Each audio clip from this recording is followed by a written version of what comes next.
Olá pessoal, tudo bem?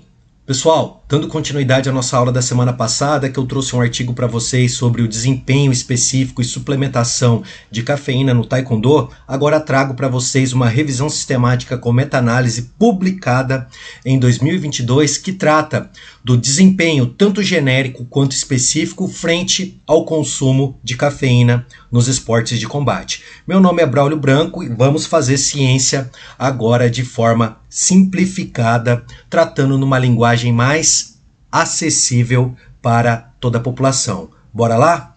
Então esse é o trabalho publicado por Dias Lara e colaboradores que buscou identificar os efeitos do consumo agudo de cafeína nos esportes de combate. Essa foi uma revisão sistemática com meta-análise publicada agora dia 22 de abril do mês passado.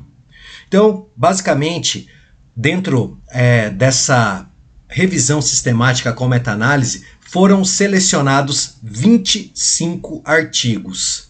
Desses 25 artigos, todos foram avaliados quanto aos critérios de qualidade desses artigos. E a grande maioria dos artigos traz o quê? Um baixo risco metodológico. Isso é muito importante porque nós podemos, em vista disso, confiar nos achados que foram encontrados nos 25 artigos publicados em revistas indexadas internacionalmente. Então, o que foi visto aqui em relação aos desfechos? Quando nós falamos de desempenho agudo, vejam bem, as evidências trouxeram o aumento do salto vertical. Então, os atletas que fizeram a suplementação de cafeína pelo menos 60 minutos antes dos testes de desempenho, eles aumentaram a altura do salto. Isso é muito importante, visto que o salto vertical ele pode nos trazer uma inferência sobre a potência muscular. No entanto, para a potência pico e para a potência média, realizadas via teste de Wingate, ou membros superiores ou membros inferiores, o que foi visto? Não foi observada diferença significativa, ou seja, a suplementação aguda de cafeína não aumentou o desempenho em testes anaeróbios destes atletas. Outro ponto importante foi a diminuição do tempo de reação, ou seja, esses atletas que suplementaram a cafeína tiveram um tempo de reação mais rápido, ou seja, houve uma queda desse tempo de reação. Consequentemente, esses atletas melhoraram o seu desempenho em relação a esse aspecto. Outro ponto importante é o aumento do desempenho no teste Special Judo Fitness Test. O que isso significa, Braulio? Esse é um teste que mescla tanto o desempenho aeróbio quanto o desempenho anaeróbio. E nesse caso, os atletas melhoraram o desempenho. Então, considerando que esse desempenho ele trata de duas questões aqui, aeróbio e anaeróbio, conforme eu falei anteriormente, talvez seja interessante a suplementação para melhorar o desempenho específico dos atletas.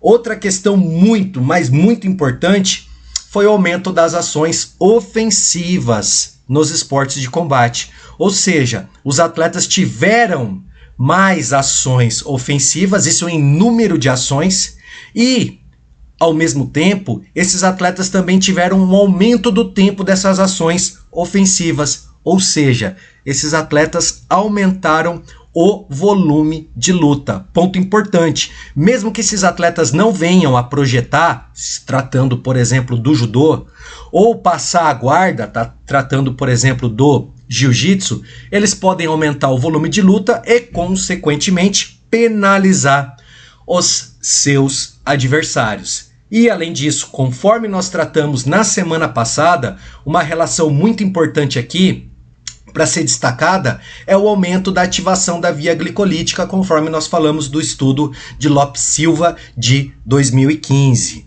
Olha que interessante. E aqui, quais são as informações importantes que os autores desse artigo trazem para nós? Em relação à suplementação de cafeína, o que tem sido recomendado? Entre 3 mg por quilograma de peso corporal a 9 mg por quilograma de peso corporal. Braulio, o que eu faço? Como que eu avalio quanto eu tenho que ingerir? Primeiro, consulte seu nutricionista esportivo.